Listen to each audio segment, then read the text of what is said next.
Hey guys, let's chop it up again. Okay, so I have my little lapel mic on me.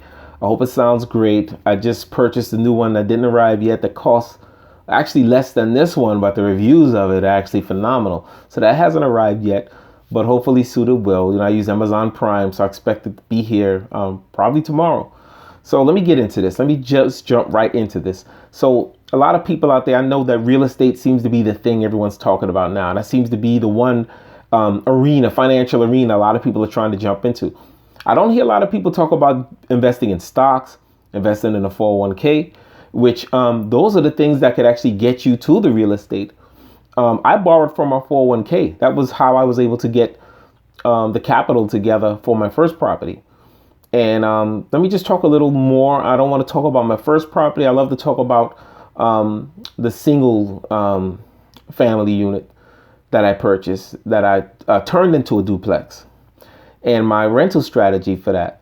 So you probably heard me talk about it before, but I rent to people that are recovering addicts, people that are parolees, and college students. And those are three audiences that a lot of people that want to be landlords don't think about renting to because they're a tough demographic. So I'm going to talk about one in particular, the recovering addict. For those of you that are trying to get into real estate as a landlord, remember there are different avenues you can get into with real estate. You don't have to pick one. Just because I love being a landlord doesn't mean you're going to love it. Just because someone else, flip houses and they're showing off their watches and they're showing off their cars, that doesn't mean it's going to work that way for you. It doesn't mean you're going to enjoy it as much as they do also. So, but a good thing is to hang out with people that are already doing it. Like I have friends that were already landlords. They were doing this before I got into it. So I got to talk to them and get some of their wisdom. And now we talk all the time. We talk about strategies as far as how we can make more money with our rental properties. We talk about ways to tenant retention, how to deal with turnovers, how to get new tenants in a lot faster. We talk about stuff like this. How could we, what other things could we write off on our taxes? Those are the things we love to talk about. And I could talk till I'm blue in the face about stuff like that. But so renting to recovering addicts, that is it's one of the hardest parts of being a landlord if you wish to get into that. And I'll tell you why. Because sometimes it doesn't always work out. Sometimes you get people that are coming from the rehab, and even though the state pays you, because the state, they're funded. A lot of times these people, as long as they pass this program, as long as they complete their drug program or they complete their prison program, then their drug program following, they will get funding, which is good for you. But the biggest problem is sometimes these people come out of the rehab already falling off the wagon. A good example. So I had one guy who, because it takes a while. First of all, you just don't sign up and get money. It doesn't work that way. When you're getting money from the state or whatever, or government funded, however you want to call it, when they're funding a recovering addict, there's a process that's involved. And that process can take sometime 2 to 3 months before that tenant actually ends up in your place. So you have to be patient. And the process is not so much about you. The process is about them completing that program before they get into your home. So a lot can happen in that time, a lot. Usually how it goes is once they're done with their treatment, they officially now, the day that they're released, they come to your place. So you should make sure that your place is ready to accommodate them. You should make sure you have the basics in place for them. They should have water running, of course, toilet flushing, a refrigerator, a stove. But you don't want to put them in a dump. So I spent money to fix my place up because I don't want them to live in a dump. I wanted them to come. I don't want to have them in an environment that would probably bring them back to those old behaviors. I don't want to contribute to that. So I wanted them to come home to a nice, healthy, quiet environment. And I did that. And the problems, like I say, sometimes it could be 2 days into it, 3 days into it. Once they get their freedom and they're living on their own, anything could happen. So that's one thing you have to expect. I had one guy who he was doing great for his 3 months before he got to get out of the program. And maybe they're allowed to go out. They're allowed to go and work. Some of them have jobs. So on his lunch break, he stopped by the house. I wasn't there, but my contractor was there. My contractor gave him access And one of my other tenants that lives upstairs just happened to, no, this is what happened. Let me get the story straight. My tenant called me and said that, are you expecting a guy, whatever? She described him.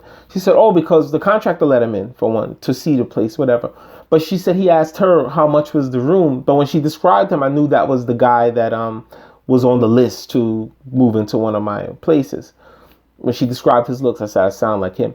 But she said he was drugged out. Like, she can tell this guy was a junkie. She said, if I were you, I would not let that guy in here. You can see.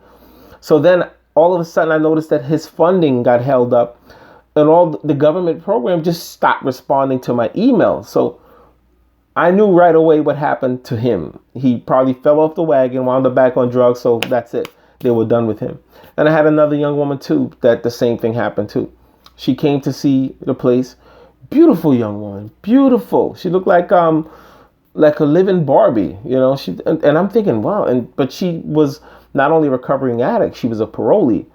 So I didn't know what she did. I don't ask that. I tried to give them their privacy, and sometimes I don't want to know what they did, because if it's too atrocious, I don't want that I don't want to be around that. So I try not to know what they did, and I don't want them to feel uncomfortable when I meet them, because I try to meet everyone I rent to.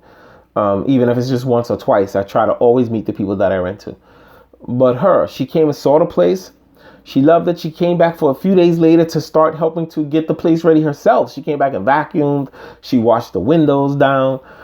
She went and mopped the kitchen. She was really cleaning the place up herself. Then out of nowhere, I stopped hearing from her. Come to find out through another woman in the program that she violated the terms of her parole. And she was caught. Of course, she relapsed with drugs.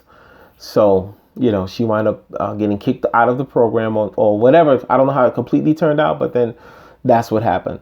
So sometimes, if you have your lifestyle, your financial lifestyle based on that income from those tenants, then you need to have padding there, because these are one of the things that could happen to you. You can be waiting on that money because they give you, sometimes it depends on the agency. Some of them will give you 1 month's rent, 1 month's security. Some of them will give you 5 or 6 months at a time.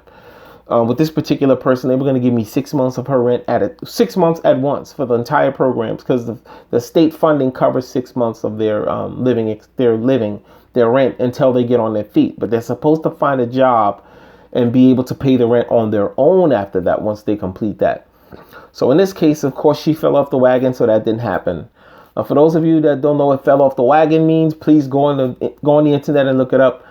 Basically, I think it's usually used for alcoholics, that they were riding well for a good time and then fell off the wagon. Whatever, go look it up. But anyway, so that's what happened to her. So once again, I say to you, if you have a lifestyle that's dependent upon that money, make sure that you have padding, because there are going to be times where you may miss out on maybe a 1, 2 to 3 months of income at a time, trying to fill a unit, especially in this scenario when you want to rent your units to this specific demographic, because you want this how you don't want to mix the type of tenants. For instance, you wouldn't want a college student living with someone that was on parole for maybe rape, whatever. Just you don't know how the college student may feel about that. You don't know the danger you could be putting them in. Let's say this person hasn't changed their ways. So you want to make sure that you're mixing apples with apples, oranges with oranges. You want to make sure that you're doing that. Another thing I try to avoid is mixing genders, just so I don't have that headache of someone saying, hey, this guy raped me. I feel uncomfortable when I walk around the house at night, or anything like that can happen, because it can, right? Or just anything. They may actually end up in a relationship, and then next thing you know, they don't get along, and then one of them is trying to get you to evict the other person. You just don't want to be in the middle of that. So I try to keep it gender specific. So I would either rent to all women or I rent to all men. And it doesn't matter, sexual orientation. Even with that, if I'm encountered with that, I do have a lesbian couple that I do rent to. And I never pry. I just try to make sure that if I'm going to rent to people that are recovering addicts, or to college students or parolees, that I'm mixing the same crowd, to prevent problems down the line. So, if you have any questions,